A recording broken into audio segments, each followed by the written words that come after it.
Oi, pessoal, tudo bem? Eu sou a doutora Camila, sou dentista e colunista no Marcou no Esporte. Hoje eu tô passando aqui para falar com vocês sobre a opção de tratamento com os alinhadores invisíveis. Eu comentei sobre eles naquele artigo onde eu comentei sobre tratamento ortodôntico e esporte. Tem como conciliar? E tem sim.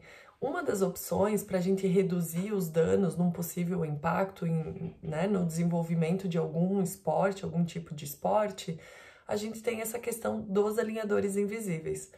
Mas ainda assim as pessoas perguntam, mas como é que esses aparelhos que parecem placas de plástico vão movimentar meu dente?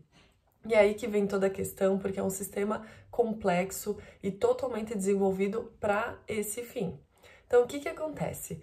Quando o paciente chega no ortodontista, é feita toda uma avaliação para ver as questões da necessidade do paciente, o desejo do paciente, a estética do paciente e todas as outras questões que podem estar interferindo nessa situação, deixar o paciente ciente de todas as questões que precisam ser tratadas e a partir daí solicitar uma sequência de exames que a gente chama de documentação ortodôntica e a partir daí fazer todo o planejamento.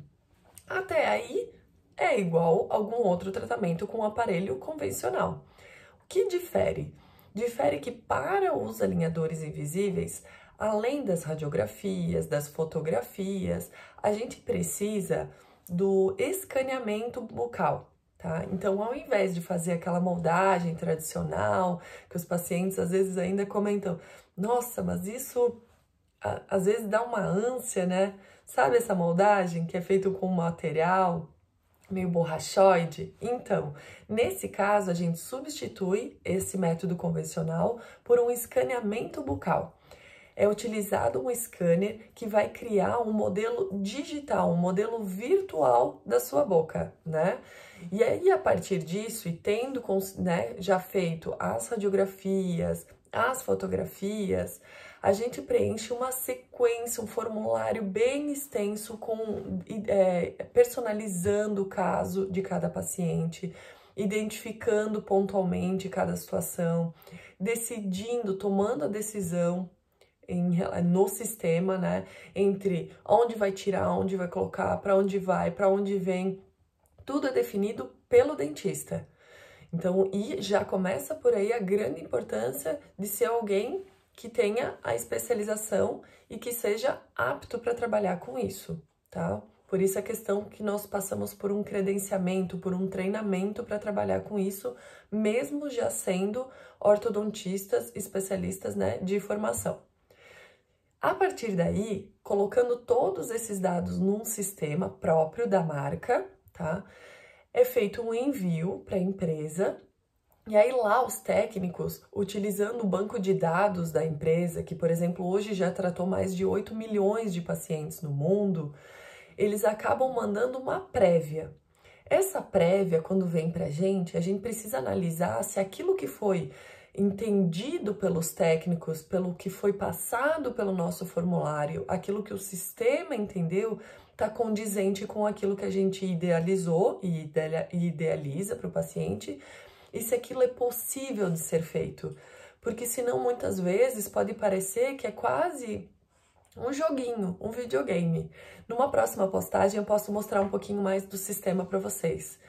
Mas não é isso. A gente, claro, no computador a gente consegue fazer qualquer coisa. Eu consigo descer um dente 10 milímetros se eu quiser.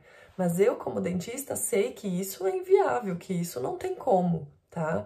Então, isso é muito importante porque aí há uma troca de informações entre dentista e a empresa para chegar num denominador comum, às vezes até chamar o paciente, mostrar ao paciente, ó, o teu caso no final ficaria, né, aproximadamente assim. Por que eu falo aproximadamente? Porque tem diversos fatores. Tem fatores biológicos, tem questões de, por exemplo, como é um aparelho móvel, é um tratamento móvel, ele depende da colaboração do paciente, do uso do paciente.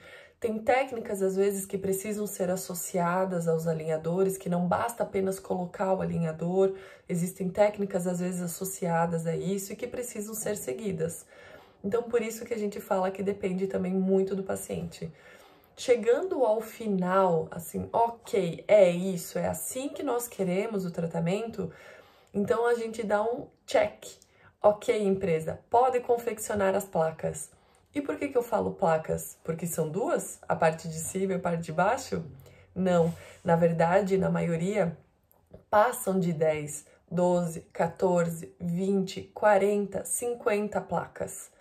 Pares de placas normalmente. Existem alguns casos que a gente consegue tratar uma arcada só. Por exemplo, só a parte de baixo que necessita. Trata-se exclusivamente a parte de baixo. Mas na grande maioria, para ter um encaixe perfeito da mordida, que a gente chama da oclusão, normalmente a gente acaba tratando ambas as arcadas, né? Tanto a maxila como a mandíbula. No caso, os dentes, né? Presentes na maxila e na mandíbula, tá? Essas placas, eu vou até pegar um exemplo aqui das minhas, elas vêm uma sequência, tá? Nesse saquinho, ele vem lacrado e aqui vem um par de placas, tá? Normalmente, os pacientes trocam essas placas a cada 7 a 10 dias, 14, dependendo da situação do tratamento, dependendo da colaboração do paciente, dependendo se teve alguma intercorrência ou não. Então, assim, para cada 7 a 10 dias de tratamento, o paciente tem um saquinho com um par de placas, se no caso, né, for tratada as duas arcadas, ok?